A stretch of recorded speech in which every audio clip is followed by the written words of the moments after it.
this video, I want to explain how I have been losing body fat and building muscle at the same time, even though it shouldn't be possible for me.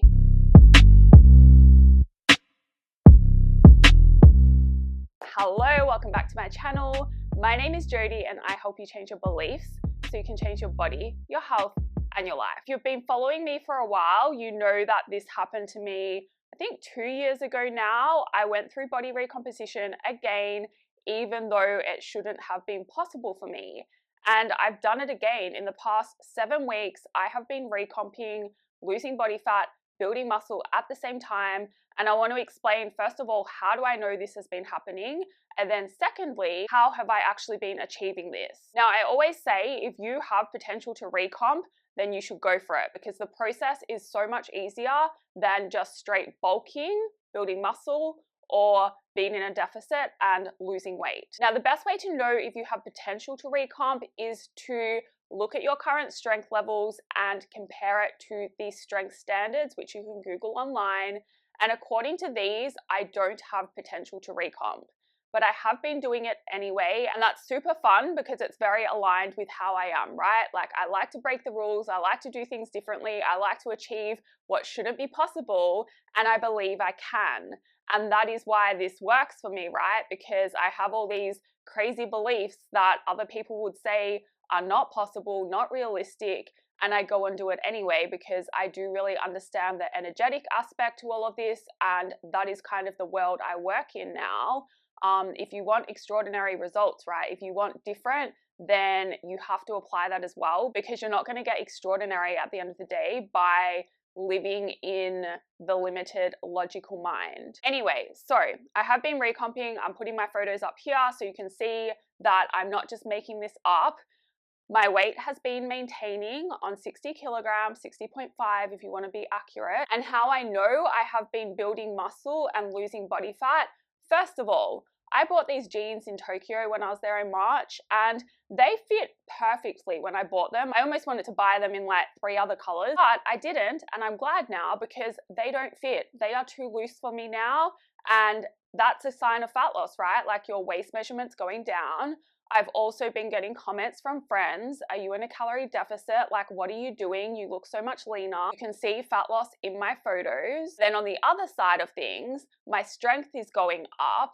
So because my weight is the same, I'm obviously losing body fat, you can assume I am also building muscle. Now, how have I been doing this?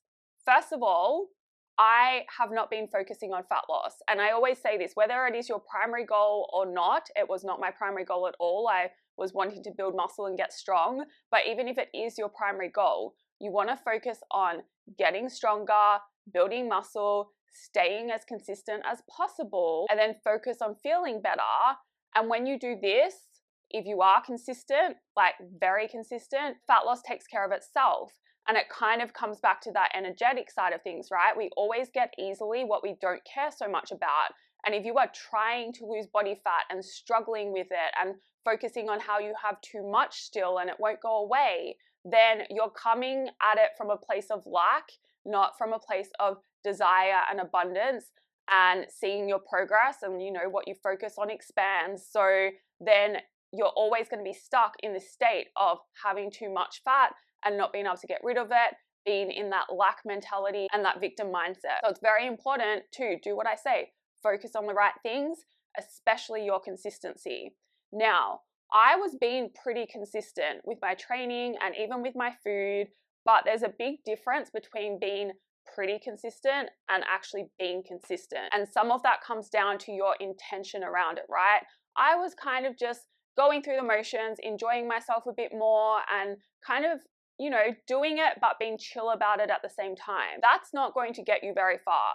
You need to be committed 100%.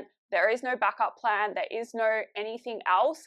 I am getting there. I believe I can do it and I'm going to make it happen no matter what. And that is the attitude I have stepped into now. Part of this for me, and I'm not saying everyone needs to do this, but I know I take things far more seriously and I am fully committed when I have my own coach. So I started working with a coach again. And as a result, like, I know what I'm doing, and people always get confused when they find out I have a coach. It's not that I need to know what to do. It's the fact that having that external accountability and paying someone for my result, that makes me just switch my mindset and I turn on and I go all in, and then I end up making crazy progress. And again, I'm not saying everyone needs to do this. You can switch that mentality on yourself.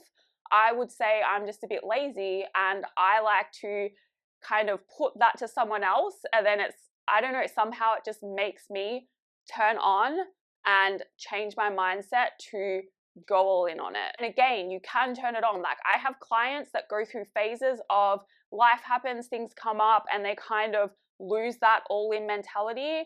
And then they get to a point where they're like, no, enough is enough. I am switching this back on. Let's go, Jody, push me harder. Or they just come back to communicating more and then they go for it. So it's a mindset thing. You don't need to have a coach, but you do need to switch it on. In addition to this, I have made some changes to my nutrition.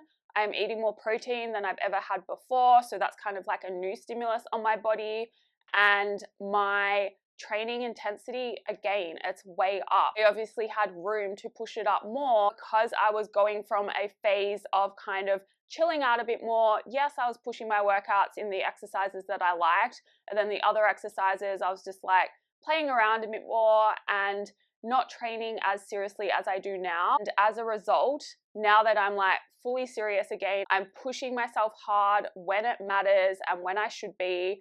And because my training intensity has built up again, that's a new stimulus on my body, and so I've been able to take advantage of recomping. I say that a lot as well, right? You don't understand what intensity feels like until you actually make it happen, and then you get to a level, and then you get comfortable there, and then there's a new level beyond that as well. And part of that comes back to, again, believing that you are capable of more, and you just don't know what more feels like yet, but you are stronger than you think, and you just have to go for it. I haven't done anything fancy. So much of this is mindset though. So much of this is understanding how to train properly. Like, my workouts look the same as what I was doing before. It's just, it's a mental thing. It's a pushing myself to the next limit thing. It's an intensity thing.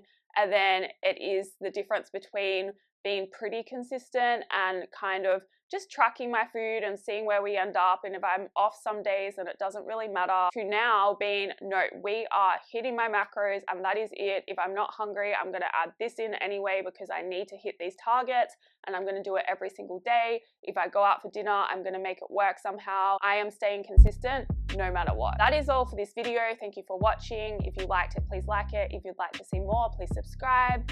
If you have questions, feel free to send me an email, and I will see you in the next video.